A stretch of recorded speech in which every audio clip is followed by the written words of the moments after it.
مفتی طارق مسعود special مجید میں اللہ تعالیٰ نے رمضان میں زوجہ کے قریب جانے سے صحابہ کو منع کیا تھا. بڑا دلچسپ واقعہ ہے. رمضان کی راتوں میں بھی زوجہ کے قریب جانے سے منع کیا تھا. ایک صحابی تھے, وہ رات میں کہیں چلے گئے, اب بڑے پریشان ہوئے, رسول اللہ صلی اللہ علیہ وسلم کے پاس آئے, عرض کیا یا رسول اللہ مجھ سے غلطی ہوئی, رمضان کی رات میں نے اپنی زوجہ کے قریب چلا. آپ نے فرمایا کیوں؟ وہ بڑا دلچسپ واقعہ ہے, بظاہر تھوڑا حیا کے خلاف بھی ہے لیکن اتنا بھی نہیں ہے. وہ کہہ رہے میری زوجہ کہیں پانی بھرنے کے لیے جا رہی تھی, ان کی پنڈلی کھلی تو میری نظر بیوی کی پنڈلی پر پڑی اور میں بس پاگل ہو گیا بیوی کے عشق میں. میں یہ اس لیے بیان کر رہا ہوں کہ جو لوگ نظر کی حفاظت کرتے ہیں وہ بیوی کے عشق میں پاگل ہوتے ہیں. جو دن رات انٹرنیٹ پر پنڈلیاں دیکھتے رہتے ہیں انہیں بیوی کی پنڈلی بھی کیا شکل بھی اچھی نہیں لگتی ان کو. بد نظری کا یہ عذاب ہے, وبال ہے کہ جو اللہ نے گھر میں آپ کے لیے بٹھائی ہے وہ آپ کو اچھی نہیں لگے گی. تو نظر کی حفاظت کیا کرو, اس سے آپ کو اپنی بیوی سے عشق ہوگا, محبت ہوگی. بات آ رہی ہے سمجھ میں؟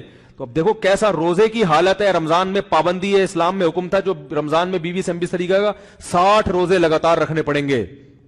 کتنا بڑا جرم, لیکن صحابی سے برداشت نہیں ہوا. صرف زوجہ کے پاؤں پہ نظر پڑی ہے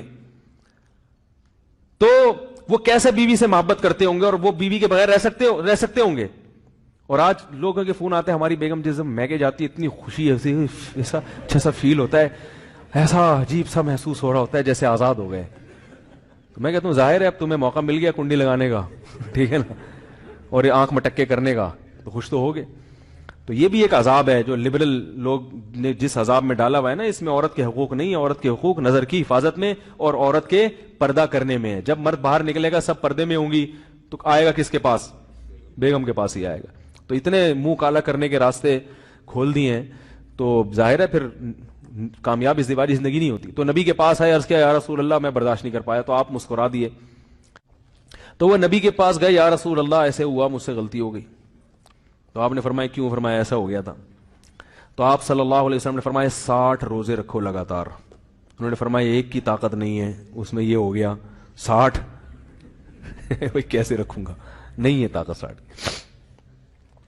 آپ نے فرمایا ٹھیک ہے پھر 60 غریبوں کو 2 ٹائم کا کھانا کھلاؤ.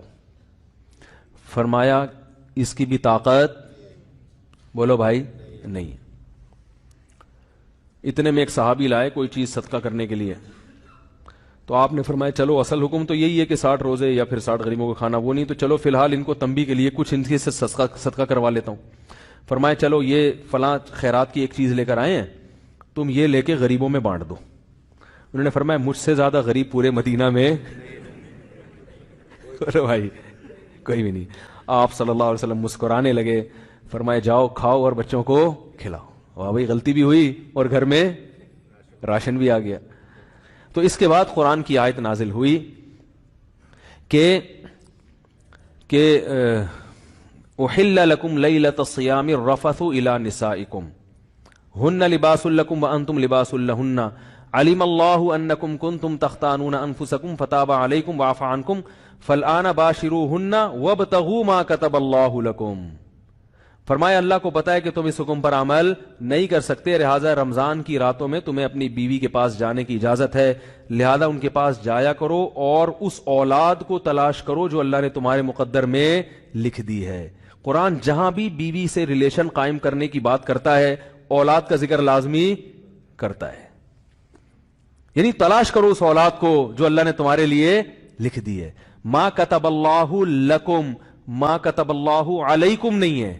علا کا مطلب تمہارے خلاف, لکم کا مطلب تمہارے فائدے کے لیے. لام عربی میں نفع کے لیے آتا ہے, علا عربی میں ضرر اور نقصان کے لیے آتا ہے.